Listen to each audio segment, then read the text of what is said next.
Hello guys! Welcome back po ulit dito sa ating YouTube channel, The Home Beside It.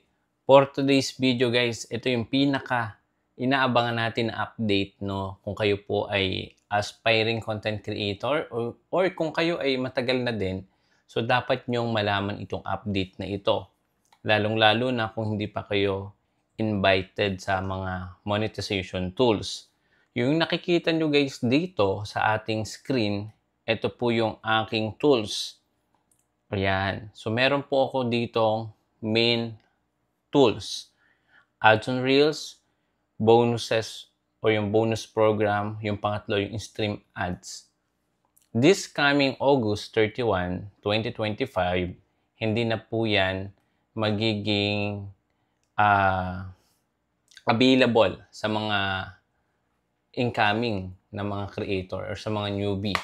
Dahil si Facebook, no, nag-update siya. Lahat po tayo, included po yung monetize na, ay magkakaroon ng automatic invitation para po dito sa content monetization. So, ano nga ba yung advantage nito?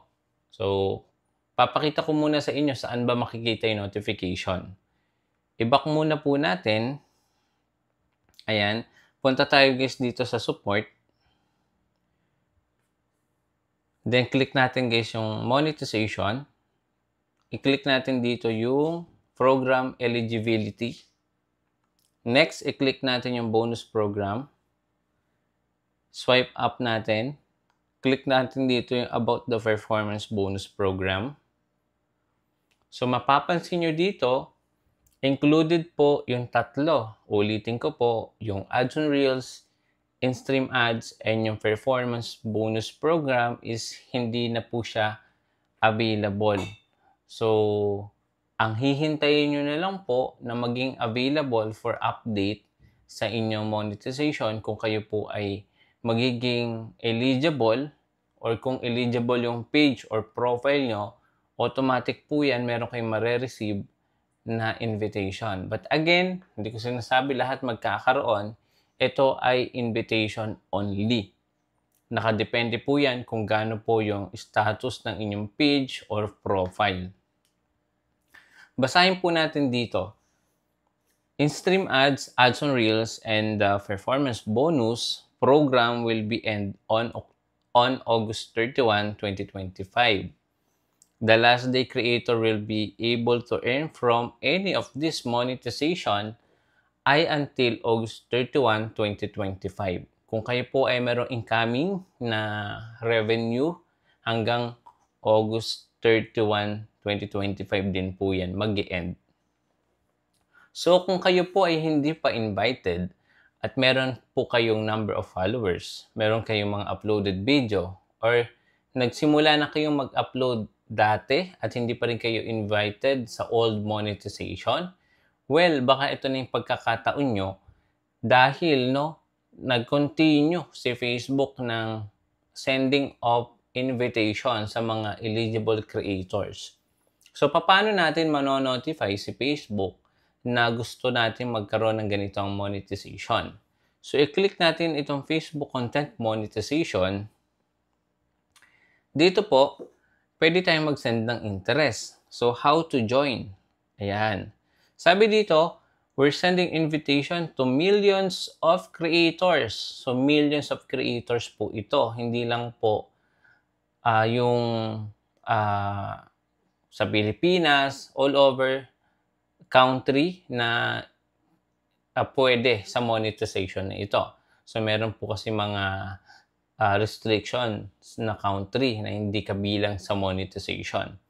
Sabi dito, this year, we plan to offer open enrollment in 2025.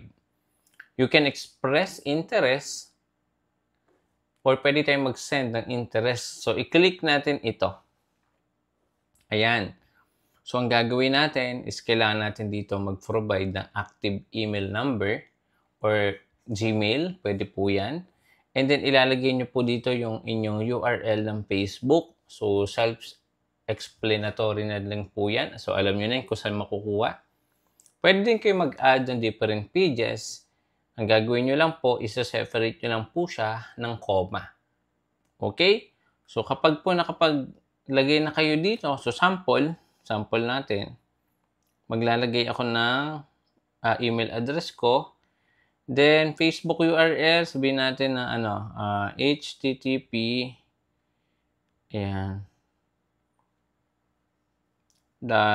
facebook.com, ayan, /Jose, ayan. Kapag nalagay nyo na, kiklik nyo lang to, let's do this. Ayan, so ito na yung magna-notify.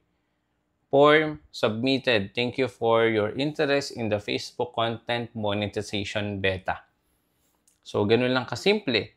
So, ang nangyari po dito sa bagong monetization ay pinagsama na po yung old monetization into one. So, hindi naman siya totally nawala. So, papakita ko lang sa inyo dito. I-back lang natin siya. Punta tayo sa professional dashboard. And then, punta tayo guys dito sa content monetization. Ito na yung mismong overall or yung approximate earning natin dito by category. Yung Reels, Photos, Text, and Stories, and then yung long form video. So, tatlo pa din siya. Nasa isa lang siyang monetization tools. Okay? Pero, nakabase po ang ating kita sa engagement. The higher the engagement, the higher the likes, share, comments, or interaction inside the comment section, mas malaki po ang potential earnings. But again, hindi po lahat ng video is qualify na magkaroon ng malaking income or revenue. Kailangan po pumasa pa rin yan sa tatlong policy ni Facebook. Number 1, content monetization policy. Number 2, yung content, yung isa yung community standard, and then ano pa ba yung isa? Content monetization partner monetization policy. So yan po yung dapat kino-comply ng isang monetized na account. So be very careful sa pag-upload ng mga videos or content na hindi kaaya-aya. So make it sure na yan po ay pasado sa standard ni Facebook. So, ngayon, mas nakapokus na po si Facebook sa originality ng content. Kaya pag-isipan po natin maigi kung ano yung mga i-upload or i-share natin dito sa Facebook platform. So, ano ang mga dapat natin gawin para magkaroon tayo ng mas mataas na revenue or engagement? Well, base po dito sa aking content or insight, makikita natin guys dito na pwede nating sundin yung mga sinasuggest dito ni Facebook. Like for example, nag-upload ako dito ng isang content ko. Ayan. So meron dito mga best practices na pwede nating i-consider. Ito, like for example, yung 8 best practices. Number 1, pwede po tayong mag-share ng content natin sa story, mag-share sa groups, maglagay ng compelling caption or interesting caption. Hindi po dapat clickbait. Maglagay tayo ng selected captions na related po sa video content natin. Maglagay tayo ng text or stickers or effects. Make it sure na dapat po hindi muted or no sound yung ating video. Dapat may duration, 15 to 90 seconds, yung binibigay na best practices dito ni Facebook na pwede nating i-consider. And yung pinaka-last, dapat malinaw yung video natin. I suggest kung meron kayong mga camera or phone na ginagamit, pwede nyo i-set sa 1080 pixel dahil kapag in-upload natin kay Facebook, usually bumababa pa yung resolution. Instead na 720, possible bumaba pa yan, I suggest 1080 pixel yung gamitin nyo. So, sundin nyo ito. Malaki po ang natutulong yan para mas magkaroon tayo ng mas mataas na distribution ng videos. Engagement, included na yung like, share, comments, and reactions. So, yan. Pag-igihan natin yung pag-upload. And kung nagustuhan nyo itong video content ngayon, please subscribe dito sa ating YouTube channel at huwag mong kalimutang mag-like, comment dyan sa ating video. And kung kayo po ay hindi pa invited sa content monetization, huwag kayong mawala ng pag-asa. Dahil again, sinabi po ni Facebook na millions of creators ang posibleng magkaroon ng invitation this year, 2025, sa lahat po ng aspiring content creator. So, kailangan lang natin maging consistent at mag-upload ng naayon sa policy ni Facebook. Maraming salamat. See you again sa next video. Bye-bye.